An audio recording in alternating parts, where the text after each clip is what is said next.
से सबने सुनी होगी आपकी जर्नी, लेकिन मैं ये जानना चाहती हूँ कि आप 17 इयर्स में ही आपने इतना स्ट्रगल शुरू कर दिया, तो आपकी ड्राइविंग फोर्स क्या थी? क्योंकि उस टाइम जो बच्चा है वो सिर्फ इंजॉयमेंट और मतलब एक एकेडमिक एंगल से सोचता है, लेकिन आपकी जर्नी आपने कैसे स्टार्ट करी? किसने आपको इंस्टिगेट किया कि नहीं मुझे कुछ बड़ा ही करना है? देखो, जब आपने एज की बात करी 17, जब मैंने 12th के एग्जाम्स दिए थे और एग्जाम्स देने के बाद बेसिकली दो ड्राइविंग फोर्स हैं। एक तो बड़ा फ़नी है, तो मैं पहले फ़नी से शुरू करता हूँ। फ़नी ये है, जिस घर में हम रहते थे बहुत छोटा सा घर था वो, और बड़ी छोटी सी लोकेलिटी थी वो। तो उस छोटे से घर में एक चीज़ मुझे बिल्कुल भी नहीं पसंद थी, वो था हमारा वॉशरूम। और उस सुबह वॉशरूम उठ के जाता, सुबह सुबह सबसे पहले हम वॉशरूम जाते ना, और वो वॉशरूम मुझे पसंद नहीं था। अब बात यह है कि मैं उस सिर्फ वॉशरूम को चेंज नहीं करना चाहता था, पूरे घर को चेंज करना चाहता था। तो मुझे ये था कि यार मुझे यहाँ से निकलना है। आपने बोला ना वो फनी वाला एलिमेंट क्या कि मुझे अपना वॉशरूम नहीं पसंद था, और क्योंकि मुझे वो पसंद नहीं था इसलिए मुझे उसे चेंज करना था।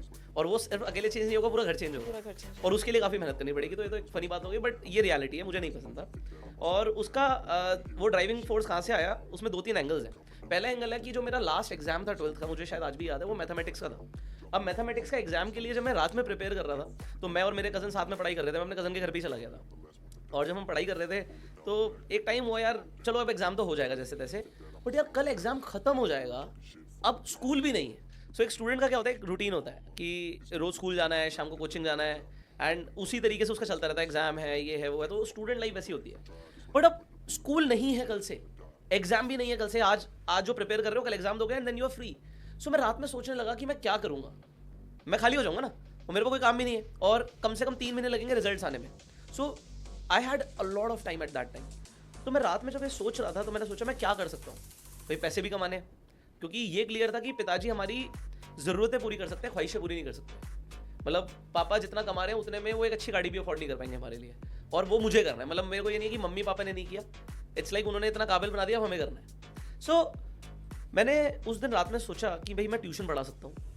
फिर मैंने सोचा मैं कौन सी क्लास तक के बच्चों को पढ़ा सकता हूँ। मैंने कहा 5th 6th 7th 8th तक के बच्चों को पढ़ा लूँगा, ये तो मैं कर ही सकता हूँ। तो मुझे होम ट्यूशन मिलेगी कैसे यार? उसके लिए ना एक काम कर सकते हैं, पैम्फलेट बांट सकते हैं। जो कुछ मेरे घर के आसपास अच्छी लोकेलिटीज़ हैं उसमें थोड़ा पैम्फलेट डिस्ट्रीब्यूशन कर देंगे कि 6 से लेके 8 तक किसी को होम ट्यूशन चाहिए तो कांटेक्ट करें। अच्छा और क्या कर सकता है, रात में ही सोच रहा था यार इंस्टीट्यूट खोल सकता है क्या? हाँ खोल तो सकता हूँ, बट मेरे पास पढ़ने कौन आएगा? मैं तो अभी 17 एज 17 है, तो 17 साल का था मैं, और मेरा तो 12th का रिजल्ट भी नहीं आया, मेरे से पढ़ने कौन आएगा? मैंने कहा यार बड़ा ही करना है, इंस्टीट्यूट ही करते हैं शुरू।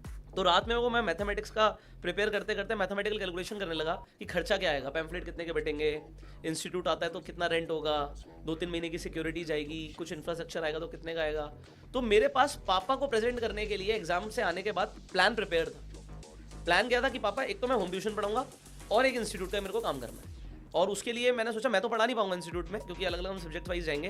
तो एक कंप्यूटर वाले सर हैं जिनसे मैंने कंप्यूटर सीखा था, मैं उनसे रिक्वेस्ट करूंगा कि वो कुछ टाइम हमारे लिए निकालें, और कुछ टीचर्स मैं जानता हूँ। तो इस तरीके से हम मल्टीपल सब्जेक्ट के जिनसे मैं पढ़ाऊँ या जिन्हें मैं जानता हूँ उनके थ्रू हम कुछ ना कुछ तो कर सकते हैं। तो टीचर्स मिल जाएंगे मुझे, या तो वो आएंगे या वो किसी को भेज देंगे। जैसे ही मैं एग्जाम दे के आया, मैंने अपने पापा को सबसे पहले बोला कि पापा ऐसे ऐसे मुझे करना है। पापा घर पे ही थे, और जब मैंने उन्हें बोला तो उन्होंने कहा तू पागल हो गया, क्या जरूरत है तुझे ये सब करने की? मैं कर रहा हूँ ना, मैं मेहनत कर रहा हूँ ना, मैं चाहता हूँ मेरा बेटा इंजीनियर बने, मेरा बेटा इंजीनियरिंग करने के बाद IAS ऑफिसर बने, उसके पास गाड़ी होगी, गाड़ी के ऊपर लाल बत्ती होगी। तो इस तरीके की पापा बातें करने लग गए। तो मैंने कहा पापा बिल्कुल ठीक बोल रहे हो, बट अभी मेरे पास फिलहाल 3 महीने, अभी तो 3 महीने मैं फ्री हूँ, अभी मैं कुछ भी नहीं कर सकता। तो 3 महीने कम से कम मुझे कोचिंग वो घर घर जाके पढ़ाने तो वो तो मैं कर ही सकता हूँ। कह रहे चल वो तू कर ले, बट मैंने बोला बट मुझे इंस्टीट्यूट भी खोलना है। उसका रीज़न क्या है कि बच्चों की समर वेकेशंस आ रही हैं, और मैं पर्सनालिटी डेवलपमेंट के, कम्युनिकेशन स्किल्स के कोर्सेज कराऊंगा, वो मैंने उसके ऊपर बहुत ध्यान दिया है। तो मैंने 9th क्लास से लेके ऑलमोस्ट 11th स्टैंडर्ड तक, 12th में तो नहीं कर पाया था, तो 3 साल मैंने अपने ऊपर दिए थे कि मैंने बहुत सारे PD courses, group discussion classes, और English classes, spoken English, communication skills, ये सब बहुत सारी क्लासेस करी थी। मतलब अलग अलग इंस्टीट्यूट में जाके, मतलब लक्ष्मी नगर का कोई भी इंस्टीट्यूट नहीं छोड़ा था मैंने। बिफोर 12th ही आपने? हाँ 9th क्लास से शुरू कर दिया था। ओके। 9th क्लास वो भी एक बात है, वो एक्चुअली एक चैलेंज वाली बात आ गई थी। तो मेरी इंग्लिश बिल्कुल अच्छी नहीं थी, तो मैं 8th क्लास तक ऑलमोस्ट आप कह सकते हो कि एक हिंदी मीडियम टाइप स्कूल में था। क्यों? क्योंकि मेरी सोशल स्टडीज़ हिंदी में थी। ओके। तो सोशल स्टडीज़ मेरी हिंदी में थी 8th स्टैंडर्ड तक। तो मुझे इंग्लिश नहीं आती थी, स्पोकन इंग्लिश तो बहुत ही बेकार थी, बहुत बेकार था, आता ही नहीं था। तो 9th क्लास में पापा ने थोड़ा सा अच्छे स्कूल में एडमिशन करा दिया था। वहाँ पर बच्चे इंग्लिश में बोलते थे, टीचर्स इंग्लिश में बोलती थी, पूरे तरीके से फ्लुएंट नहीं, बट इंग्लिश यूज़ होने लग गई थी। तो first day of the school मुझे मेरी टीचर ने बोला था, वो भी सोशल स्टडीज़ की क्लास थी वो, और उन्होंने बोला इंट्रोड्यूस योरसेल्फ, और मैं बिल्कुल ब्लैंक हो गया, क्योंकि ऐसा एम्बैरेसिंग लग रहा था कि हिंदी में बोलेगा तो अजीब लगेगा और बोलने के लिए वर्ड्स भी नहीं आ रहे थे। और उस एज में एक वो भी होता है कि आसपास के लोग क्या कहेंगे। 100%। सबसे बढ़िया तो क्या होता है, 9th क्लास में वो लड़का थोड़ा सा उसकी मूछें आनी शुरू होती हैं, तो देखता है वो कौन कौन सी सुंदर सुंदर लड़कियां हैं, कम से कम उनके सामने बेकार इंप्रेशन तो नहीं पड़ना चाहिए, अच्छा पड़े ना पड़े। तो मतलब रियलिटी तो यही है। तो मैं तो उस वक्त बड़ा एम्बेरेस हुआ। मैं अपने चाचा से पढ़ा करता था, कज़न चाचा मेरे पढ़ाते थे मुझे। तो उनके पास एक और बच्चा आता था जो कि पहले से एक इंग्लिश मीडियम स्कूल में जाता था और उसकी इंग्लिश बहुत फ्लुएंट थी। तो चाचा जी क्या करते थे, पढ़ाने के बाद हमें आधा घंटा ना डिबेट कराते थे। तो वो कहते थे कि वो टॉपिक देते थे कुछ ना कुछ, और उसमें एक फॉर में होता था, एक अगेंस्ट में होता था। अब मुझे कुछ भी बोल दिया, बट एक ही कंडीशन थी कि हिंदी में नहीं बोलना है, और इंग्लिश आती नहीं थी।